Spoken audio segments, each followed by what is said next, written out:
I'm Tracy Baxter with today's Record Newswatch. A Highland Falls man will be charged with second-degree murder for the fatal stabbing of his wife during a violent domestic dispute Friday night in their Highland Falls apartment. At a news conference today, state police revealed what happened that night at the Fort Putnam Street home of Leonard and Junco Salters. On Friday, June 20th at approximately 9:40 p.m., the Highland Falls PD responded to a report of a violent domestic dispute at 35 Fort Putnam Road. Upon arrival, officers knocked on the door repeatedly. A male who was apparently injured opened the door, walked past the officers, and the officers also observed a person later identified as Junco Salters, age 62, apparently critically injured on the floor of the apartment. One officer attempted to pursue, who was later identified as Leonard Salters, age 51. While the other officer began to render life-saving efforts to Junco Salters.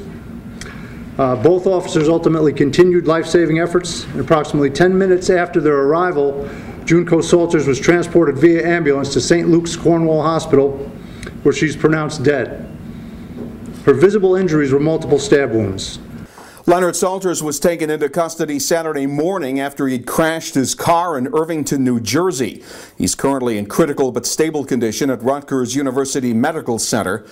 Major Regan says when his condition improves, he will face extradition back to Orange County, where he will face the second-degree murder charge. Police had been called to the Salters apartment earlier Friday evening for what at that time was a non-violent domestic dispute call.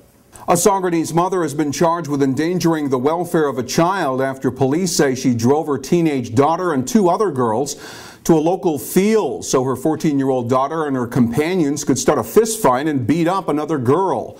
36-year-old April Joyce was arrested following an investigation into the May 23rd incident at the field off Main Street in Saugerties. Village police say they obtained a video of the fight where Joyce could reportedly be seen and heard encouraging the three girls to hit the 12-year-old victim. She was struck several times in the face and repeatedly knocked to the ground. Police say the 12-year-old suffered what were described as soft tissue injuries. Joyce is due to appear in Saugerties Village Court June 30th. In Sullivan County, a woman from Roscoe has been charged with 2 counts of aggravated DWI under Leandra's law, plus 2 counts of endangering the welfare of a child following an accident on Tanana Lake Road in Roscoe. State police say a car driven by a 53-year-old Ann Slowy veered off the road and ended up in a ditch. Slowy told officers it happened when she turned around to reprimand her 2 young children who were later removed from the scene by a friend. The children were unhurt. A subsequent investigation by police led to the DWI and endangering charges.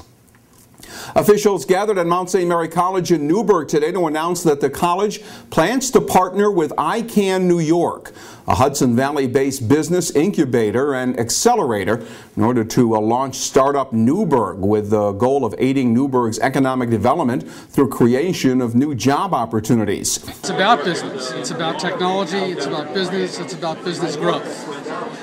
It's about the commercialization of business, the development of business. It's not as much about research and development as it is about commercializing technologies, helping small business, putting them on the right path to grow. If the application is approved, Startup Newburgh will offer business and technical guidance for businesses involved in the development of healthcare, life sciences, medical devices, biotech, and associated industries. The Mount will provide space for startup, emerging and existing businesses in order to develop and expand operations at low cost. Falcone has been found in the city of Poughkeepsie. Canine is in good condition following an ordeal that began last week when the dog ran from his handler to chase a deer during a police training session in the town of Lloyd. Falcone was located Saturday in a wooded area near the Highland Residential Center in the town of Lloyd. Members of various police agencies and a number of volunteers had taken part in the search. And they were there in spirit. The Great Hudson River Revival Clearwater Festival Saturday at Croton Point Park was a tribute in words, song, and art to the Clearwater founders, legendary folk singer and Hudson River activist Pete Seeger and his wife Toshi, who both died within the past year. Thousands of people came to enjoy the music and the messages of peace, civil rights, and environmental activism that served as Seeger's personal missions over the decades. The slough Clearwater, the floating classroom, was once again a part of the party that celebrated the cleanup of the Hudson inspired by the Seegers. We should have another day of pretty nice early summer weather. Tuesday will be partly sunny and maybe a bit more humid, with temperatures getting up into the lower 80s. Wednesday will be partly cloudy with a threat of showers or thunderstorms. The highs are expected to reach the upper 80s. And remember, breaking news is just a click away all day long, right here at Record Online.